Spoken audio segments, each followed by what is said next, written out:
If you can use a lot of these bad products when you're young, and you might not see the effects of them there, but you can hit a certain age and all of that damage that was done there just hits you. If you don't expose a child to quite a high level of environmental microbes, so exposing them to nature basically, then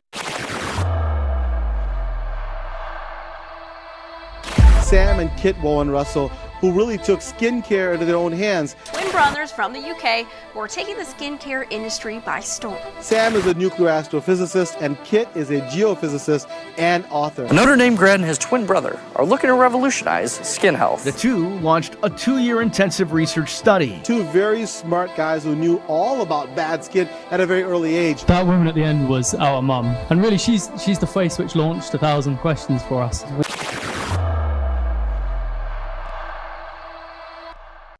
Right, should we delve? Should we go in? I'm excited. let's do this. Let's delve. What I must admit, unfortunately, I haven't read anything, but that's a good thing, right? Because I can be completely educated. But I will. I promise you, I will read it. I will. We're here to decipher it for you, Adam. Joe Rogan doesn't read anything. He just talks to his guests, and then he regurgitates things that his guests have talked about. But nah, it's a bit of you put a lot of effort into that paper, Kit, so I will read it, and also the topic's a big one for me, especially with a little bit. If you just watch the 2-minute video for that paper. There's no point reading it. You get lost in detail. That's why paper reading sometimes is just ridiculous. I like detail, mate. I'm a detail guy. I like it. I'm not. Well, you wrote it. He's read like thousands of but I don't read the whole paper. I read the conclusion. I know, yeah. And the introduction. That's how you read papers. If you go into the details, you lose your mind. I must admit. Then you'd be sitting there picking up heroin in a council stair. Is all that stuff only there just to basically say that someone's put some work into this? But like you said, really, the intro and the conclusion is the part that most people will read.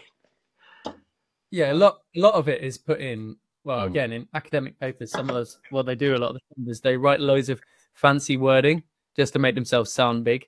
Whereas they can explain it in a much simpler way, but they want to make it inaccessible to the common pleb. Yeah. Whereas I try and write all of my research. I'm not writing anymore at the moment because I just can't be asked. But so like a 6-year-old can write it. Basically, understand it, yeah. Understand it, not right. Because the whole point is writing a paper and no one understands it. I mean, what's the point? Yeah, it'd be demoralizing. Huh?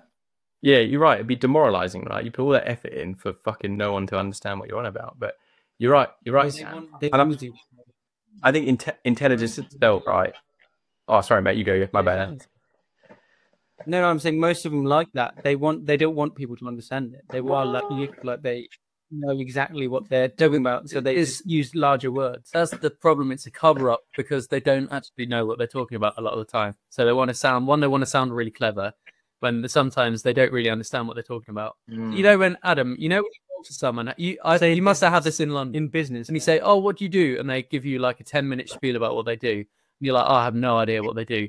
It's because they really don't understand it and they're insecure about what they do themselves, so they have to make it sound intelligent. It's the same in academia. Yeah, but say also in business, when say loads of jargon is used in business, then acronyms. You're like,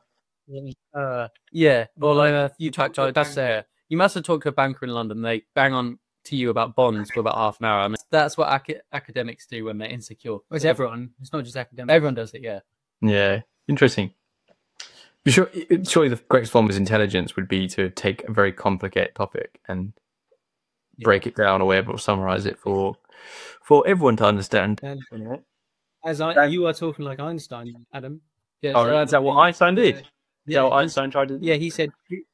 Yeah, well, he said true intelligence is being able to explain the most complicated things to a 6-year-old. Because if you can't do that, you don't understand it. Yeah, agreed. So that's where we always go on. That's a very bad one. I haven't thought about work too much, but a lot of that goes. There's a guy. I won't say this because I don't know. Shouldn't. But anyway, I've seen it happen in business. Put it that way. Well, it's lazy. And it sucks. It sucks because like all you're doing is just wasting people's time. When it really frustrates me. Like either they don't know what they're doing, or they absolutely know what they're doing, and like you said, they really are like that. They feel that conscious that, I don't know, they're not good enough, whatever, and therefore they have to like make it seem like they're more than. Yeah. It's very weird. I find it so weird. Anyway, right. How are we going to do this? How are we going to do it? We can just. What do you mean? Blur it in if you want. That was a good start, I thought. Yeah. So we won't get. So let's do it. I'm gonna go off for it, off the cusp. So for this week, boys, my question to you is: I've got a little baby, right? Little baby girl, and what's her name? Her name's Aria. And did I tell you the funny part? So her middle name's Olivia, and her last name's Paul. Oh. And if you say Olivia Paul very quickly, I think I did this last time to you, Kit, didn't I? Do you remember? People. Don't remember. I love you, Paul. No. What? It sounds like a football team. Olivia Paul. Oh. It wasn't done. You didn't. So it's a little baby girl, and I had a question on my mind this week, boys, which was, is trying to keep a baby too clean bad for them in the long term, basically? Or on the flip side, should we as parents worry about exposing them to, like, you know, more slightly dirty environments, let's call it? But anyway, so that's the thought in my mind. And I posed it to Kit. Kit sent me a lot of papers. I haven't read yet, but hopefully we can go into that now. All right, Kit. He bombarded you with papers. Yeah, and wait, and Kit, you've actually done wait. When you say you've done a paper on this, is this part of your paper, right? This topic, let's call it. Yeah, actually, after I sent the paper, I actually checked, and I took the bit which would be really relevant to this out of the final edit. So I had it in the penultimate. It wasn't like, but I took it out of the. It wasn't a big part. It wasn't like the main thrust of the paper, but basically, there's hundreds of papers about it. It's a really common thing. But that's actually a really good question. Sure, I don't know. I'm sure as parents, I mean, like my parents saying that when we were young, they did loads of research about like vitamins, how to keep children healthy, how to get them growing up in the best way possible. So yeah. That's good thinking. I like that. But basically, in a nutshell, your childhood years, your formative years, and especially the really young years, they're really important in your development. So not just for like your brain, your sociable, what's the word? your social learning. So yeah, I don't know. Social learnings. I can't think of the word. Anyway, things like that, but also for your health. So I think it's your anthropomorphic socialization in due terms. Yeah, exactly. Yeah. As a true academic would say. No, exactly. Basically, these years are really important, Adam. So you're right to worry about it, because if you start them off with a really indoor living environment, exposed to loads of chemicals and not much time in nature with dirty microbes and dirt, then it actually has a really negative effect on their health later on. So they're saying that if you do the same changes for people in older teenage or adult years, it doesn't really affect the body that much going forward. But if you do it in their youth and the really young youth, that's when it can really have negative effects on their health later on.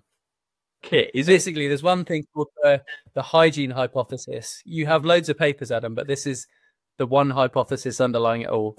Okay. And it says that if you don't expose a child to quite a high level of environmental microbes, so exposing them to nature, basically, then their immune system doesn't learn properly to adapt to understand which substances are good and which substances are bad. So you end up with a less effective immune system. Like training it, basically, then, right? Yeah, training, yeah. So I can't remember if it was you I talked to, but basically, can you imagine? I used to train football in my garden. You did. I know you did it with tennis because you smacked tennis balls at your. He trained using his. That's it. His Yeah, exactly. I must have had a big garden for that. Anyway, Sam and I used to train football in our garden. Yeah, and can you imagine how good you would have been just training in your garden as opposed to playing matches against other people. Doesn't train you half as well, does it? Yeah, if you can even train at all. Yeah, true. I got one for you. Would you guys? Is this a fair? I don't know if it's an analogy or not, but I've always been fascinated by learning a language, right? And everyone I've ever spoken to is the best time to ever learn a language is literally when you're 0 to 6 years old, right? If you're immersed by it, you just naturally pick it up. And is it like now I'm thinking about it? Is it almost like that is the best time for your skin microbiome to increase its diversity or whatever, and to recognize what is, I don't know. I always get a little bit confused with the good and bad part, because I think you guys will always say there is no good and bad, but anyway, whatever. And then, like you said, once you've got past that initial period of your microbiome, I guess learning, right, over time, is there not a cutoff point, but is there a part where it is a lot harder to train it, whatever, or to improve it? And therefore, like you're saying, the first years on this planet are so important for someone. Is that true? Yeah. Like, Adam, you're right. Like, those years is when everything's developing. So it's really important. They always say it's really easy to learn a language when you're that old, because your brain's developing and you learn quite quickly. Yeah, so there's a brain. Yeah, but you're right. It's the same with the immune system. The immune system's in its learning phase. So it develops really quickly if you give it loads of contact with things in the environment, so it can learn. Hey Kip and Sam, I've got another one for you actually, and it's like it's a loaded question. I'll explain to you boys after the call, but I saw this graphic the other day. It was a video, sorry, and it was about germs, right? And it's like it was like your dog brings in germs into the house and you can't see anything, right? But then the video goes and it keeps magnifying down and down and down until you get to the point where you start seeing like what basically looks like a little tiny worm, like a micro worm, basically. I guess it's a microorganism, whatever. And it's like trying to say that this is all, like really bad or whatever, or these are just weird things you just don't want in your life. But can you paint a bit of a picture? Because like my understanding is it almost, do we have that stuff on our skin? Like, do we have like those, is it a bad thing that I would have seen? It literally looked like a worm. It was wiggling around, but it was a micro fucking organism, I guess. Micro worm. Micro fucking. Does that make sense? That's the academic term for it. Adam, I didn't quite hear. Where did you see this video and what was it of? It was on Instagram, to be fair. Oh, I see. Yeah. Was it about what was it saying on the skin? Or? It was trying to basically say, your dog's brought in germs into the household. You can't see them to the naked eye, but if you really do narrow down on it if you really do magnify the image or whatever, or the video, whatever the dog's brought in, you will be able to see like all these moving like parasites. Basically, I think is what it's trying to say, right? I think is what the point of the video was. Yeah, but my question to you is, do we find that on our skin? Like you always talk about how you got your skin and you got the microbiome above it, right? And it's like a layer of stuff that you can't see. But are they moving? Is it, are they? Oh yeah. They're living organisms. So if we do tests. So Kit made the first way to measure skin health using the microbiome. So then we test people's skin. So they take a swab and then they go and test it and then test for all the different microbes on it. And they're just organisms, they're living organisms. So if you did zoom in far enough, you would just see these moving things. So you're covered in that. Would look like parasites, but actually they're very good for our body and everything, right? Well, I mean, a parasite is like a bigger, like a. Fair enough. A microparasite, then let's call it. But it looks like you wouldn't want that on your body to someone who doesn't know what they're talking about or whatever, including me. But if you zoomed in and saw these like weird wiggly things, but they're all over your body, you go, crazy, that's weird. That's why when we're explaining to people about health and you go, all of these things all over and in you, they're like, what? No, I want to clean that off. And then that is the whole thinking, like you're saying. You don't want these weird wiggly things on you. To keep it simple, you have loads of living beings in and on you all the time, Adam. So zooming in on a video And I think they do that to shock people because people don't really understand that you have a living ecosystem around with you 24/7 all of the day. Actually, so you have germ. I mean, the dog bringing in germs, whatever. That would also be good too because it would train your microbiome. But yeah, everywhere has it. Yeah, but again, I mean, you don't want if they bring in loads of huge amount of incredibly pathogenic and harmful stuff that could be quite harmful. Yeah. But basically, what you want to do a bit of it is good. Yeah, Adam, what you want to do is a healthy exposure to things in the environment. So playing out in the grass, rolling around in the grass, playing football, being outside, being in nature. That's important. Yeah. What? So what did you say? Well, just back because you can carry on with that. Just because you're asking about children. The reason we started too is all of our research shows there's a 500% increase of childhood, mainly things like eczema, but all these chronic skin problems. So there's a childhood increase of 500%, like in the last 70 years, probably more than that, and it's increasing now. So there's something going on. It's not like children have suddenly got worse genes or whatever. There's something going on. And so part of it's all these practices of. There's actually an article on the Times the other day, and part of it's all these practices of cleaning everything because you think you've got to be clean, and children's chronic health has actually got worse. Interesting. What would be, because there's always a line, right? And Kit just kind of talked about it with a dog. He said you don't want to be bringing in. He's just thinking you don't want your dog to be bringing in. What did you call it? Really viral pathogens, or I can't remember exactly what you said, Kit. But anyway, what would you boys recommend as a good daily routine? Let's call it for a baby. Like, obviously you're not going to let your baby roll around in the grass or anything, right? But like, it would even just simply being outside, is that exposed? Simply just being outside and supposed to inside the house, whatever. Would that be exposing your baby to some good stuff? Yeah. Honestly, there's a book called Let Them Eat Dirt. Yeah, and it is by that's one of the books which got us onto all of this thinking about the microbiome and why it's important that we have microbes and these horrible germs all around us. But basically, the idea that children have to be mollycoddled and kept indoors and they can't do anything like go outside. All of the children in the 1920s would have been playing outside by the age of 4, probably. Yeah, and we're not doing that. We're sitting inside, worried about everything, anxious.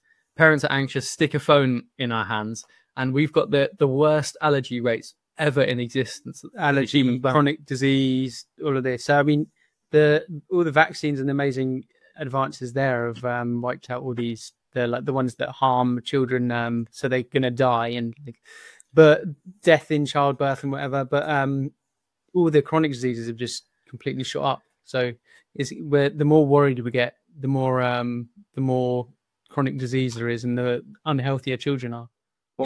Adam, basically, we're not advocating rolling around in like dog poo outside.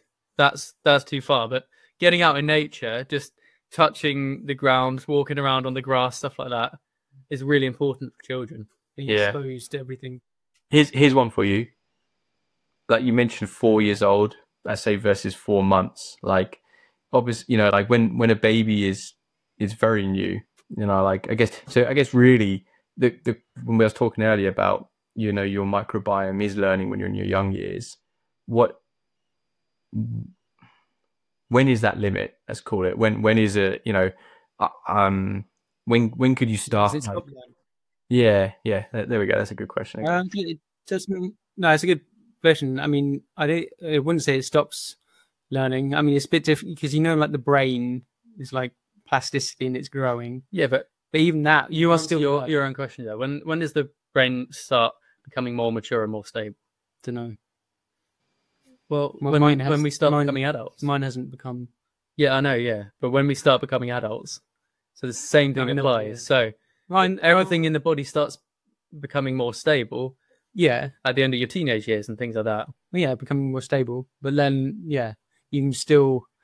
That's why some people they have genetic predispositions, but also they have predispositions because they had a bad environment when they grew up. So all these the other thing is, I don't know. Oh, that's why I wanted to ask you, Adam. A lot of before, babies used to be, well, in the last 50 years or so, babies used to be whisked away, washed completely of all the sort of stuff, and then given back to their mother. Is that what happens to you guys? Oh yeah, I know that one. Yeah, that we were told about that. I think it's called vernix. It's like this substance that that is on the baby straight away after birth, and it's really good for their skin and everything, right? And yeah, we were told that the midwives or whatever might come in and try and wipe it off, and we were told to say no basically, and just try and keep it on the skin for as long as possible. So we did that. Oh, nice. We did that. There you go. So you did, yeah. But before they used to sort of mandate it in hospitals, and now they're sort of cutting back on that. No, yeah, because it looks slightly weird, right? But to be fair, Ari didn't have a lot of it on her, but yeah. Right, Ari came out looking perfect. Just hopefully enough to help her in later life. But no, yeah. But that shows, Dad, and that does show as part of your question too about these things that they've realised that there's a microbiome everywhere, and there's a reason having that on them helps them. And also, I don't know, Keith, you probably know there's probably papers showing like the link between. Well, we're just talking about this stage when you wash that off straight away to chronic disease and allergies. That's a good point. I haven't read them. I know there's a link between cesarean births and having a really weak microbiome, which leads to disease later on. So you didn't really makes sense again. Yeah, what you didn't have Megan? You wasn't cesarean, right? No, I thought not. Yeah, you would have said if she was. But anyway, that has a really, really bad impact because basically a bit squeamish here, but the vagina has loads of microbes in it. So the baby going through that canal. Like that, basically they get planted loads of microbes on them, which again trains their immune system, gives them good skin microbiome, so they get microbes from the vagina and gut microbiome as well. So it's part of the, because we talk about nutrients like through the what's it called? What's that? What? Oh, the umbilical cord. So it is your parents give you nutrients, but they also train. In part of the training. So it was really interesting, actually. I mean, this is only anecdotal, but there's a woman who was on one of our microbiome fitness packages. She used steroids like all over her body for years, and she had terrible symptoms from that. And her microbiome was shot, blah, blah. She had terrible skin problems, like burns and everything. Then she gave birth. Well, sadly, one of her babies was stillbirth, but then she gave birth next time, and the baby came out straight away with eczema. And so it's not just we're not just passing nutrients and these things, but we're also passing the training of the. Yeah, you're not just passing genetics; you're passing your actual situation onto your baby. Yeah. Just that's mad. It's also the training of the immune system and the microbiome, and so that's why it's vital. So all of these things have a massive effect. They say, Adam, if you have a cesarean birth, it sets you up with all these predispositions to different diseases later in life. So it's not as if you think, oh well, it's just then you can improve throughout your childhood and teenage years, but they're saying actually what happens in those early years is incredibly important, and you sometimes can't outrun it. Really no, really. Well, I mean, you can obviously, but often with our Western practices, which are depleting it as well, exactly can't outrun it. I think yeah. The other one we learned, and I'm telling you guys this because Ari had a little bit of like spots that came up, like I don't know if we call it baby acne or whatever, but they all said to her the mother's milk is really good to rub on the spots, because I think even in that they have like what's the phrase? It's not anti. I don't know what the phrase is now, but anyway, but the mother's milk is really good for. I'm guessing they've got must have more microbes in it as well than like formula milk. Microbes in there. Yeah. I mean, if you normal milk is the pasteurized, so you don't have. That's why all these in the Make America Healthy Again movement, they're all of them drink raw milk, and because there was actually one of the reasons that Trump had a big surge in certain areas was because of the Amish, who normally are just don't vote. They came out and voted because their raw milk was being banned or something. And they sell and produce raw milk. And then so they got, because it was affecting their lifestyle, all these people, well, the Amish especially came out and voted because they were going to go back in the raw milk. But anyway, all these people in the area, they drink raw milk because it's not pasteurized for that reason. Interesting. You mentioned about like cesarean births, and then I'd love to know like the likelihood. Like I get the studies do they try and indicate like if you have a cesarean birth, the likelihood that you're gonna be experienced with a like well what's it called again? Sorry, boys, like the like acne or whatever, or what do you call them? Not diseases. Chronic issues, chronic skin disease. Yeah, chronic issues. I love so. Yeah, you read them quite a while ago, but I can't remember if there's probably new ones where they link the two more concretely. Basically, it sets you up. You're more susceptible to getting a whole host of diseases, basically, because your microbiome's weaker, and you don't get this really good exposure through the vaginal microbiome to these. Do you know, Kit? I'm asking you to really recall here, but like, do you know if those studies are they widespread? Are they done across many countries with lots of a massive sample, or from what you can remember? I don't know actually. I actually can't remember. Oh, good. Sam's searching on ChatGPT. Oh, they give us a second. Of cesarean. What is it? Cesarean birth showing what? Showing chronic disease. Chronic disease. Meaning cesarean. Yeah. Studies suggest that being born via cesarean section may be associated with an increased risk of chronic diseases later in life. So it's always later in life, Adam. So these things, often what happens is, it sometimes appears in childhood, which is quite common. Childhood allergies and eczema is just absolutely exploding right now. So yeah, you're right to be worried, because I think everyone thinks they're doing a really good job nowadays, and they're like, oh, we've got the cleanest household ever, and we've got the best healthcare system. But in fact, they're just setting you up for loads more chronic diseases. Yeah, so you have to go back to being a bit more like a caveman in some respects. Yeah, so but obviously not. What we've done if your child gets polio. Well, yeah, what we've done amazingly well on is why there's no one dies in childbirth and children don't die now, is because we've eradicated all these life-threatening diseases and vaccines and antibiotics and whatever. But on the flip side of that, the thing that's going haywire now is the chronic disease. So there's acute disease and chronic disease. Acute disease we've basically eradicated, but chronic disease is the real problem now, and it's only rising. Yeah. So I don't know, Adam, to answer your question about the worldwide. That's all right. I'll look into it. I'm gonna Google it now, or I'm gonna look at your papers anyway and start going down a rabbit hole. Is this worldwide? And it would be interesting to see too. Yeah, because Anyway, we can talk. We can do a bit of research and do another. You're right. Again, it's just in high income places, Adam. Yeah. What do you mean? The increase in chronic diseases, or? Yeah. Well, yeah, that. But then also that, like, cesarean births is only a very new thing. So I don't think if you're in rural Uganda and you're like really poverty stricken, you don't get the option to have a cesarean birth. No, fair enough. So like all of these modern world, developed world things where we have really, really rich healthcare systems, they're the things which are actually increasing our susceptibility to chronic disease. I think I get your point as well. I think, Kit, this is mainly what you were saying, but even if you don't get it as a kid, when you're maybe even more likely, right? Yeah. Because you are still fresh in this planet. You're saying that if you do those, if you are cesarean birth or whatever, and then you do use Western world practices, especially when it comes to cosmetics and all that kind of stuff, you really probably are like increasing your likelihood of something happening then.